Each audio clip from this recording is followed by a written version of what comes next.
tá? Mas agora a gente vai direto para a nossa entrevista especial. Já estou aqui com o Dr. Leonardo Valente, ele que é o neurologista, ele está em Londrina, no Paraná. Essa semana, gente, foi muito triste, né?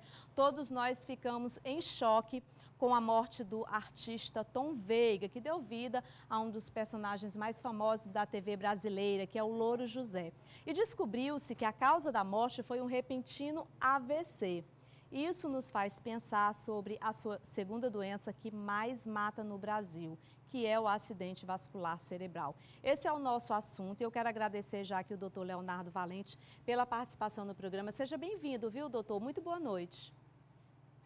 Boa noite, Carla. Boa noite a toda a equipe da Rede Meio Norte, do programa Canal Saúde. Agradeço também a assessoria de imprensa da PUC do Paraná, principalmente a equipe de Londrina, a qual eu sou docente e tenho a honra de lecionar aqui na cidade de Londrina. Que maravilha. E a gente vai poder também falar sobre o que aconteceu, infelizmente, com o ator, né, com o Tom Veiga, que deu vida aí ao personagem Louro José, que realmente nos pegou ao Brasil, ao mundo, né? Porque assim, Ana Maria Braga, junto com o Seu Mais Você, audiência total, mais de 20 anos com ele na TV brasileira. Então, assim, nos pegou realmente de surpresa. E aí faz com que a gente pense um pouquinho mais a respeito dessa doença, que inclusive é a segunda doença que mais mata no Brasil, não é isso? É isso mesmo, Carla. É importante sinalizar que é diferente do que muitas das pessoas têm realmente dúvida do que é o AVC. Né? O AVC ele tem basicamente duas formas. Essa forma que acometeu o Tom Veiga é a forma menos comum, mas é a forma mais agressiva, é a forma que mais mata e que mata rapidamente, muitas vezes não deixando o paciente chegar até o hospital, né, que foi o caso. Essa é a forma menos comum, que é o AVC hemorrágico, acidente vascular cerebral hemorrágico, onde há um sangramento dentro da cabeça, seja pela rotura de um aneurisma, seja porque essa pessoa não controla corretamente a sua pressão, ou porque tem algumas doenças que fazem ter um sangramento dentro da região do cérebro ou outras áreas ali do encéfalo, né, que é tudo que está dentro do crânio. A doença mais comum é o AVC isquêmico, onde falta a circulação. Um coágulo, seja ele vindo de uma placa de colesterol do pescoço, das artérias do pescoço ou do coração, ou por outras causas menos comuns, a parada da circulação de sangue dentro dessa região. Então, essa região do cérebro passa a não funcionar mais corretamente porque falta o sangue. Essa é a forma mais comum e corresponde a 85% dos casos.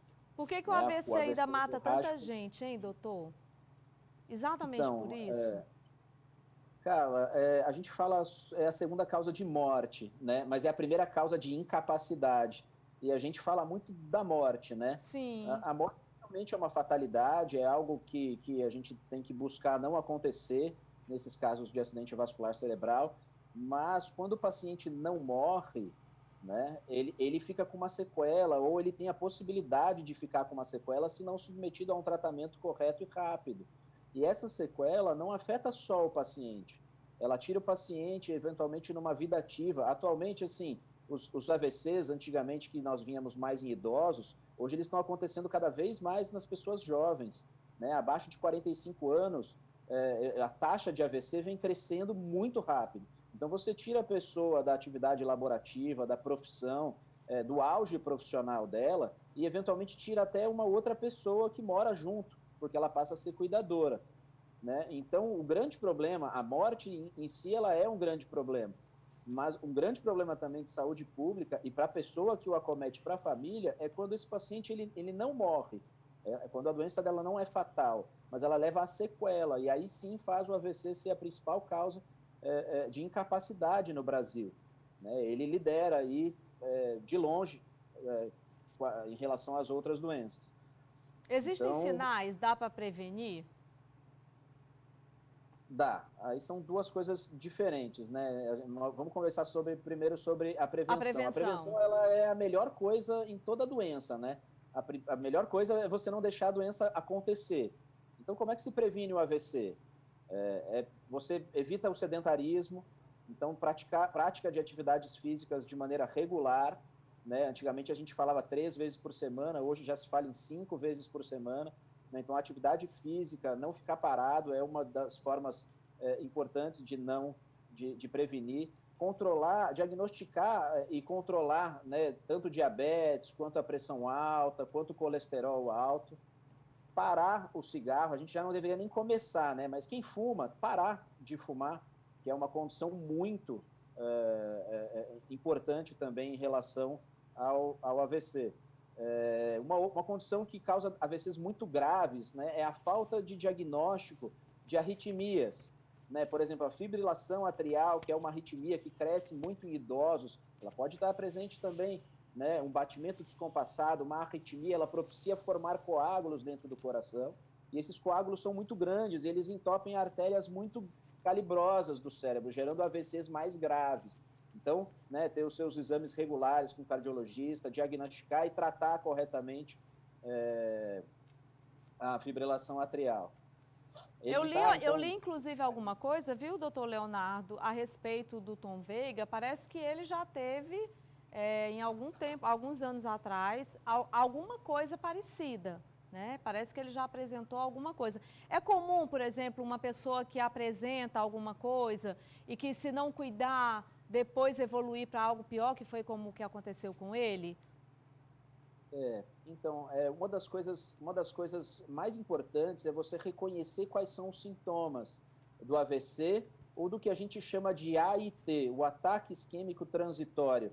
As pessoas chamam popularmente de princípio de AVC, né? Então, o que é o ataque isquêmico transitório? É um sintoma neurológico que é causado pela obstrução de um vaso sanguíneo e que depois esse território do cérebro volta a circular corretamente. Então, é um déficit transitório. Mas são os déficits que podem ser exatamente os mesmos de um AVC. Então, uma boca torta, fraqueza no braço, fraqueza na perna, dificuldade para caminhar, dificuldade para falar, fala enrolada, visão dupla, uma vertigem, tontura que não passa, geralmente rotatória, onde a gente sente tudo rodar, né? Dormência de um dos lados do corpo. Então, são condições, eventualmente crises convulsivas, que podem serem deflagradas assim, por uma obstrução de um vaso importante ou de um sangramento na região do cérebro. Então, essas condições são sintomas que nos fazem pensar em AVC. Né? E sabendo que esses sintomas fazem parte do AVC, independente se eles vão ser transitórios ou não, você deve procurar um serviço de saúde de maneira emergencial. E não adianta ir a qualquer serviço de saúde. Você tem que ir até um hospital que esteja capacitado para tratar essas condições. Porque senão você perde tempo. E a gente chama, né, dentro do AVC, tempo é cérebro. Então, quanto mais rápido você puder chegar até um hospital capacitado, com neurologistas ou com uma equipe capacitada, a oferecer o tratamento adequado do AVC, né, maior é a chance da gente diminuir sequelas e minimizar a chance dessa pessoa morrer pela doença. Entendi. Né? Então, independente se o sintoma é transitório, tem que correr para o hospital. As pessoas, às vezes, ficam em casa esperando passar, dormem e vão acordar no dia seguinte. Ou tem várias vezes, né? Tem pessoas que têm a visão começa a ficar embaçada, ou fica dormente um braço ou uma perna, ou o braço e a perna ficam fracos, mas porque dura 1, 2, 3 minutos, essa pessoa deixa de procurar ajuda, porque melhora. Mas uma hora não melhorará. Né? Então, quanto antes puder chegar até um hospital, seja com déficit, né, com esse sintoma, seja ele transitório ou não, melhor para o paciente, porque a gente tem um tempo para oferecer esse tratamento. Independente da hora que o paciente chegar no hospital, tem tratamento para ser oferecido. Mas quanto antes chegar, melhor para o paciente. Identificar, né? Porque assim, você percebe que tem alguma coisa errada, não tem que ficar esperando. Como o doutor falou, o tempo é rei. Né? Então, assim, o tempo correu e vai. Claro que você tem que realmente já identificar esses sintomas, como dormência nos braços, né? Inclusive agora, com essa pandemia que a gente está vivendo, eu acredito que o atendimento, inclusive, tem sido muito prejudicado nesse sentido, né? As pessoas também têm muito medo de ir até um hospital, de procurar um serviço de urgência. E eu acredito que isso também tem trazido prejuízo para a gente de uma forma geral, né, doutor? Não tenha dúvida, não tenha dúvida. Assim, se a gente for acompanhar, né, independente da causa, muitas vezes durante a pandemia esses números foram subnotificados, né? Então, muitas pessoas que estão morrendo por Covid, eventualmente tiveram uma outra doença que levaram essa pessoa até o hospital. Essa pessoa demorou para chegar, aquela internação vai sendo prolongada e ela pode chegar a ter realmente a infecção. Mas o que a gente não pode deixar é AVC mata muito mais do que Covid. Infarto agudo do miocárdio, infarto cardíaco mata muito mais do que Covid. Então não adianta ficar em casa com medo do Covid, porque a doença ela é mais grave do que o Covid, né? E ela tem um tempo para ser oferecido o tratamento. Depois que passou esse tempo, a chance de sequelas e a chance de morte ela aumenta de maneira acentuada. Então, isso aconteceu muito agora durante a pandemia, as pessoas têm aquele déficit, aí querem dormir, aí ficam com medo de ir ao pronto-socorro, porque escutaram que é perigoso no pronto-socorro. Mas aquela doença que a pessoa apresenta, ela é muito mais grave do que a própria Covid, né? A taxa de mortalidade é muito maior, a taxa de sequela dessa pessoa é muito maior. Então, teve o sintoma, procura o hospital e um hospital capacitado para atender, porque eventualmente essas pessoas vão até um posto de saúde, vão até uma unidade básica de saúde, e esse fato de ter ido até uma unidade básica dificulta com que essa pessoa seja transferida até um outro local. Então, o ideal é essas pessoas tiverem uma unidade básica próxima da sua casa e não tiver outro hospital, não tiver outro centro de atendimento, tem que ir para esse centro mesmo.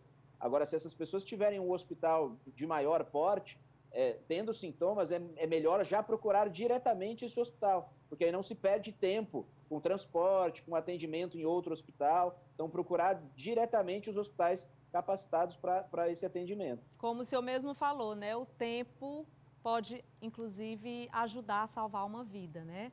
Nesse momento aí que a gente já corre, o fato é que não pode ficar realmente esperando a coisa piorar. Muito obrigada, viu, doutor Leonardo?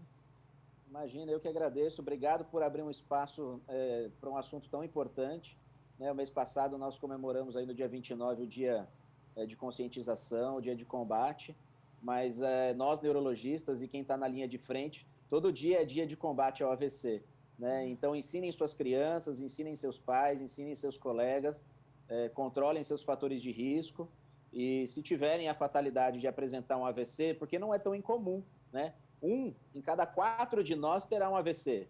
Então veja como é frequente. Nossa, muito né? frequente, Olha aí viu? em volta do estúdio quantas pessoas tem contigo. Né? 1 a cada 4 terá um AVC. Então ele está mais próximo da gente do que a gente Do que imagina. o que a gente imagina, com certeza, Então viu? correr para o pronto-socorro o mais rápido possível. É isso Obrigado aí. novamente a toda a equipe. Obrigada, seja sempre bem-vindo, viu? O Uma boa tempo é noite. impressionante. Boa noite, doutor. A gente tem que ter realmente todo